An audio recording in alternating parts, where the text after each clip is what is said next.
we talk about team spirit or company culture or the morale of a department or whatever it might be.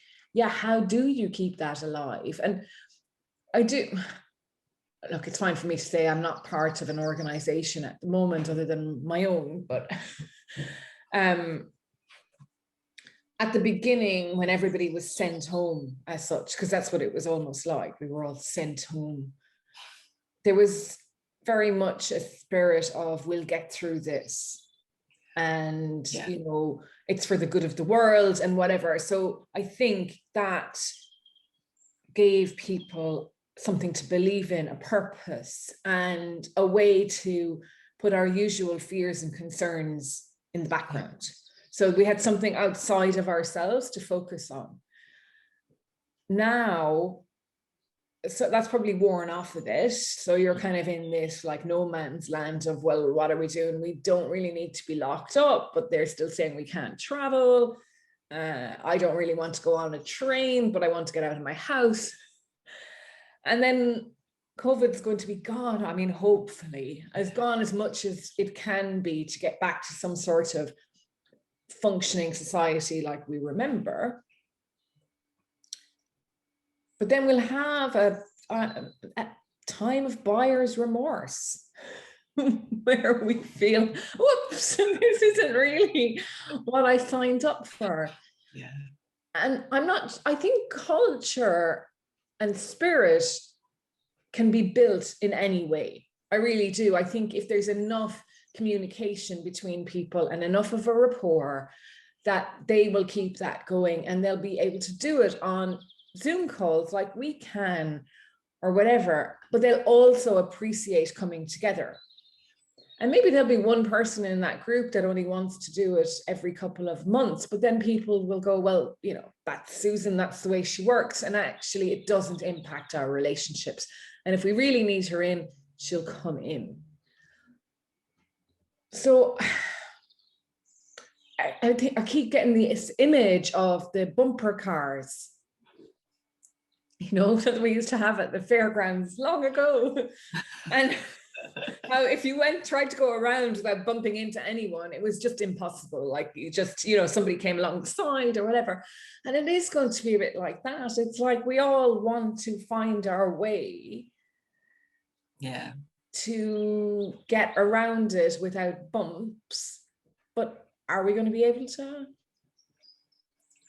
But I think you can keep that atmosphere and that spirit, because that's about values. That's about the organizational values and what the organization believes in. And yes, an organization is made up of people, but if you treat people with respect and trust, then they will treat you the same way. And that's where the values alignment piece is so important. And I think for staff who realize that that's grating against them and the bumps are coming from every direction, then it's up to them to take action and do something about it, as in move on. It's that communication, isn't it? And I think businesses have got to, whether they're going hybrid or fully remote, and for some businesses that's going to work really, really well.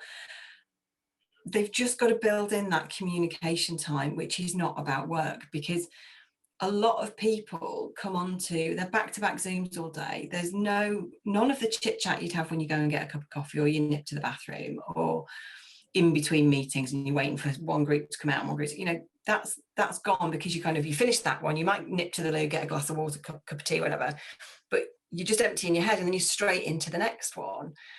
And it's so important that those channels of communication that so as many as that business needs for the different ways for everybody, whether it's WhatsApp, Slack, Asana, Doddle, there's 100 of other tools that you can use, Teams, Zoom, whatever, that everybody knows that they can interact as and when they need, the good old-fashioned phone call.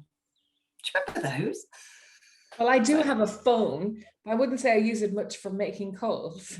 No, that's the last thing. That's the last thing I need to be called anymore, isn't it? Is the phone.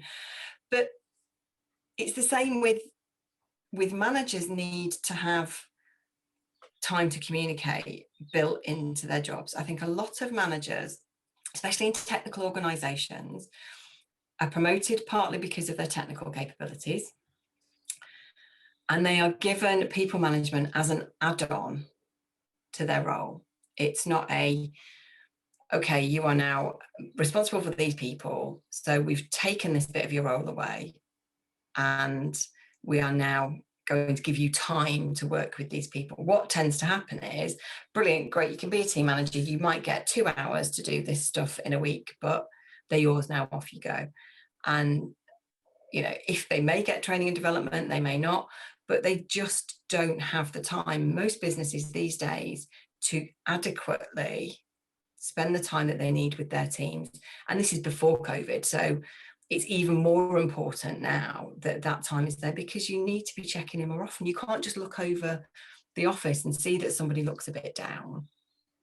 And you might notice on a Zoom call, if you've got a team call, you might notice that they're not their usual self. But how often, you know, the best managers do it, but how often do managers who are busy and stressed think, oh, Susan was a bit quiet, I'll just give her a call later?